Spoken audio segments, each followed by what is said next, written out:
এক গৃহবধূর ওপর শারীরিক ও মানসিক নির্যাতনের অভিযোগ উঠল ঘোকসাডাঙ্গা থানার সুতারপাড়া এলাকায়। এ বিষয়ে ঘোকসাডাঙ্গা থানায় লিখিত অভিযোগ দায়ের করেছে ওই গৃহবধূ। প্রায় 1 বছর আগে কুচলিবাড়ি থানার 3 বিঘা সংলগ্ন 104 ফুলকাডাবড়ির বাসিন্দা ববিতা রায়ের সঙ্গে প্রেম ঘটিত সম্পর্কে বিয়ে হয় ঘোকসাডাঙ্গার সুতারপাড়ার বাসিন্দা তাপস দত্তের। অভিযোগ, এরপর থেকে শ্বশুরবাড়ির লোকজন মানসিক ও শারীরিকভাবে নির্যাতন শুরু করে নববধূর ওপর। তরুণী ঘোকসাডাঙ্গা থানায় লিখিত অভিযোগ করেন যে তাকে শ্বাসরোধ করে প্রাণে মারার চেষ্টা করা হয়, এমনকি ঘুষি মেরে তার দাঁত ভেঙে দেওয়া হয়, বাঁশ দিয়েও আঘাত করা হয় তাকে। এরপর প্রতিবেশীরা প্রতিবাদ করলে তিনি রক্ষা পান। গৃহবধূর বাড়ির লোকের কাছে খবর গেলে তারাই তাকে উদ্ধার করে মাথাভাঙ্গা মহকুমা হাসপাতালে ভর্তি করেন দাবি তরুণীর।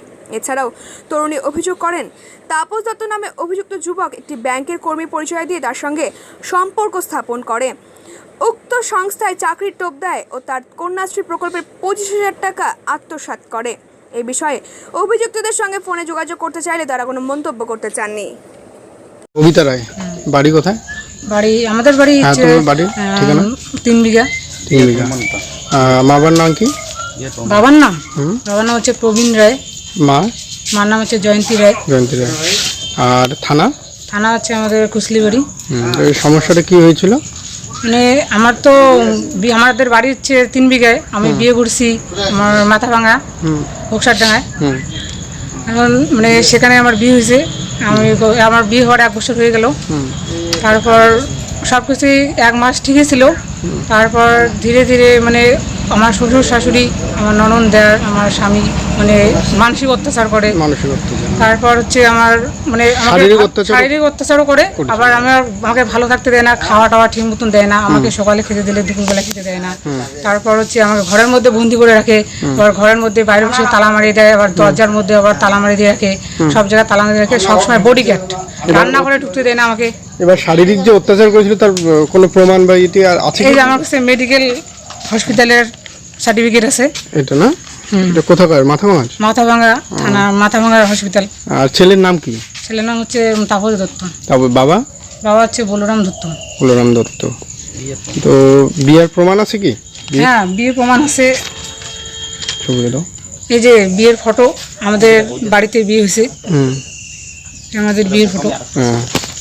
আর হচ্ছে এটা বিয়ের ফটো, দুটোই না? সবাই ছিল।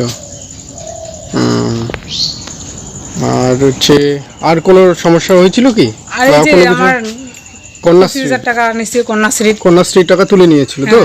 মানে বলে যে তোমার চাকরি করে দেবো, এটা করে দেবো, মানে ছলে বলে কৌশলে আমার টাকা ওটাই নিছি, টাকাটা তুলে নিয়েছে। মানে কুশলি তোমাকে বিয়ে করছে আর কি। মানে অনেক ধরনের মিথ্যা কথা বলেছে, নিজের যে নামটা সেটাও মিথ্যা বলেছিল। ওর নাম তাপস দত্ত। আমাদের বাড়িতে এসে বলে ওর নাম যে তাপস দত্ত, তার কোনো প্রুফ আছে তোমার কাছে? হ্যাঁ আছে। কি আছে? ওর নামটা যে নকল, এটা আধার কার্ড আছে তো? আধার কার্ডে ওর নাম, এখানে ওর নাম আছে, ওদের সবার ফ্যামিলির নাম আছে না? সবাই আছে। তাপস দত্ত। আর জ্যোৎস্না দত্ত কি হয়? ওর মা। জ্যোৎস্না দত্ত মা। ওর বাবা হচ্ছে বলরাম দত্ত। হিমন দত্তটা কি? ওর ভাই, ছোট। এর ফ্যামিলিতে কতজন আছে? ওরা ফ্যামিলিতে 5 জন। আর এফআইআর করা হয়েছে কি? না, সেটা করিনি। তো এটা মানে করার আছে কি? হ্যাঁ, সেটা তো মানে করার ইচ্ছে আছে, কিন্তু আমি মানে ভাবতেছি যে কি করব না করব। মানে আমার তুমি সংসার করতে কি ইচ্ছুক?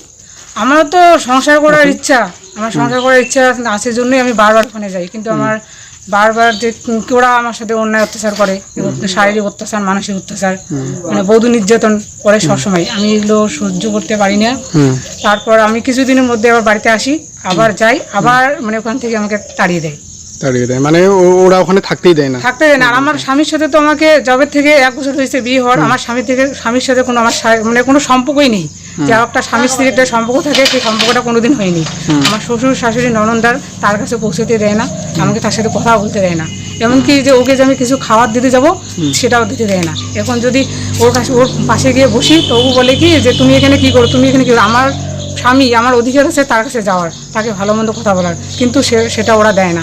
কেন দেয় না? আমি এর বিচার চাই, আমি আমার অধিকার চাই, আমি সংসার করতে চাই। আমি চাই না যে আমার সংসারটা ভেঙে যাক।